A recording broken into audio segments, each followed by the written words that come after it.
Hello, my name is Barry. Welcome to Inspiration Point. A couple of weeks ago, I read a very intriguing book by Francis Chan. The book is called Letters to the Church. The focus of the book seems to be directed at leaders as opposed to the general members. And as such, I kind of have to treat it as that. The reason I say that is because as much as I love the idea of what Francis is doing, and that is, the man has a heart for what God is doing today, and that is transforming the American church from consumer-based Christianity, what's in it for me, into a producer-based. That is, how can God use me to reach the community outside of my four walls? Which I think is great. One of the things he touched on in that book is how each member of the body of Christ is fitted together like living stone. And as a result, Jesus feels what I go through. And if I'm hurting because somebody said something unkind or whatever, this is especially true of church leaders, but it's also true of the members of the church too.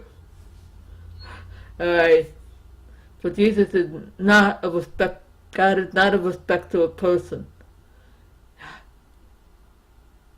And he desires, yet Jesus calls for unity and peace between the various members, whether we are leaders or not.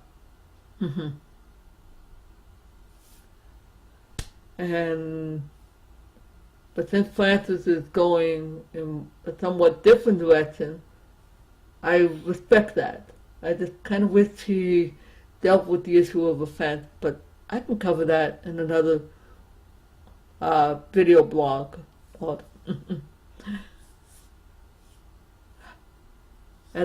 Now, if you're familiar with Francis today, you'll know he's involved with a lot of house church movement.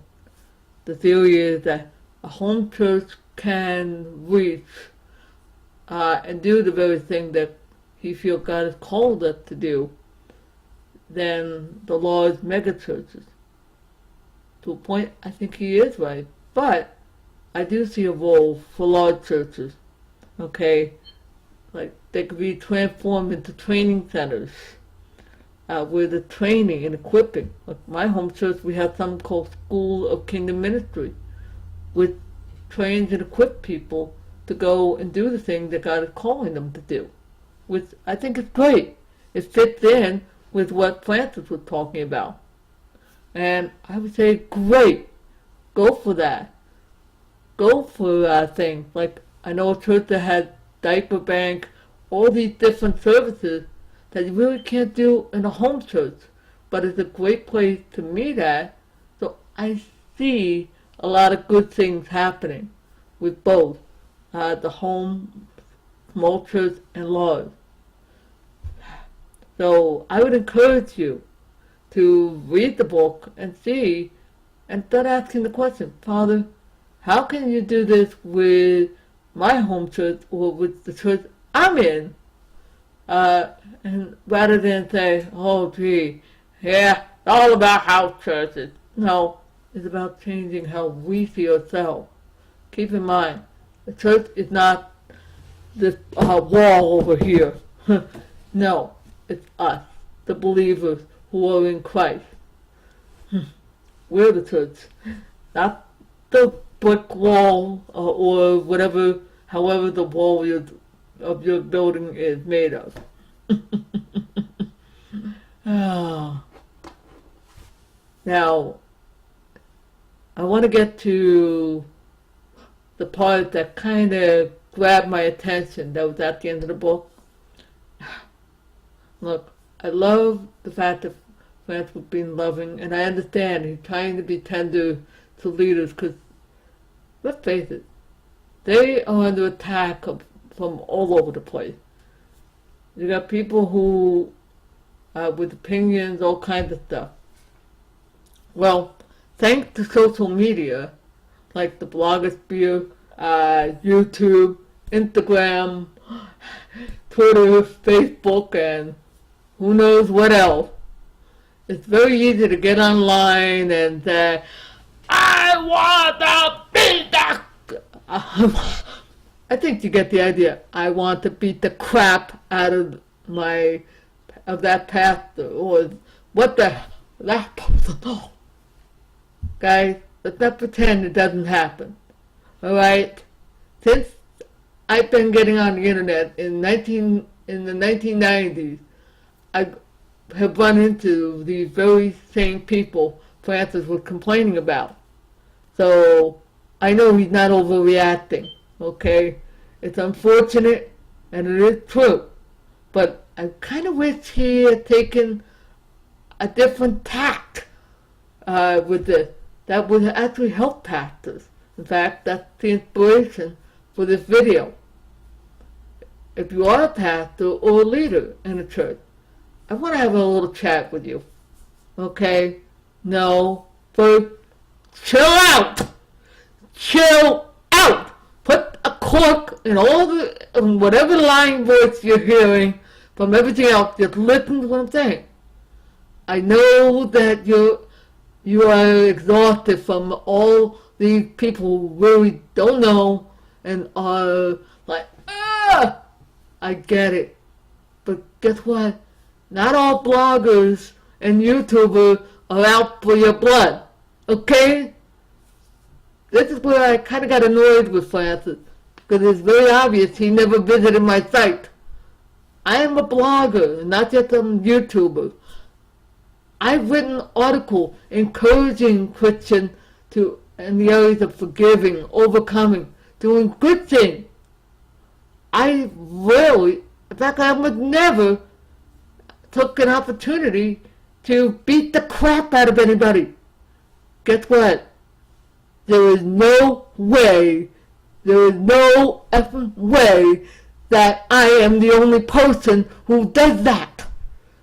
I have run into plenty of bloggers and YouTubers who don't do that.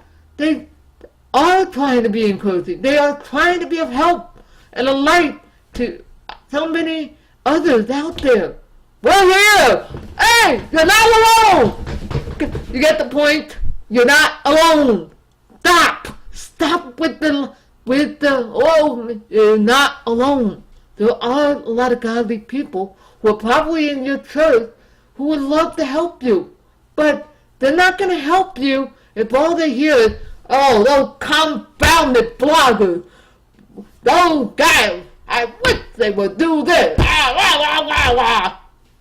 Well, if I heard, if I was a different personality and I heard my pastor blogging, whining like that, I'd be like, okay, I'm not going to bother helping him. Because he thinks I'm out, he probably thinks I'm out to get him. He probably never even visited my site. And basically, he would have earned the very label he wished people didn't put on him. Guess what? You're not helping those guys. They could be your best friend.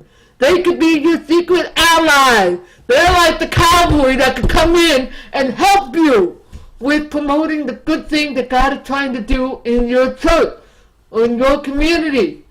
They could be your best friend because they would probably love to have content they could share or insight that they could share that they gain from you.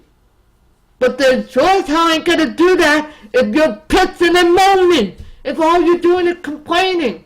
Guys, come on, I'm saying this. I know I'm sounding rough, but the reality is you need a little roughness along with the tenderness to encourage you to think. So I want to encourage you. Rethink how you're approaching. Yes, there are people who may have left and who are doing that. But you know what? You also got other people who could be a help. But they sure as hell ain't going to help you if they think all you're doing is complaining or if you don't see any value. That's one of my biggest problems. I have trouble seeing the value of my work on YouTube or blogging because I tend to think, oh, people don't value my work. Because I don't hear. That's my other frustration with Francis' book. I kind of wish he had written to the members and say to the bloggers and YouTubers, hey guys, you could be a great help to the leaders. You could be doing things like this that promote and share all these things. I really wish he had.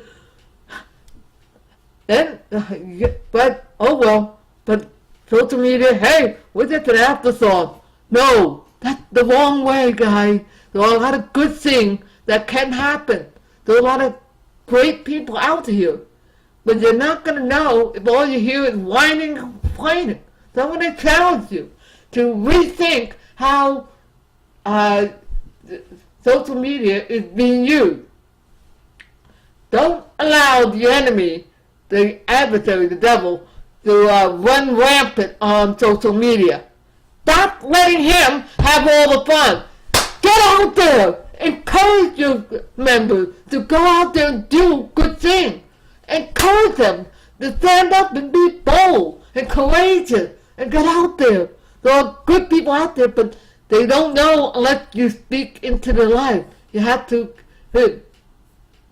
and that's one of the problems in the church. We have a tendency to look for the pastor to get permission.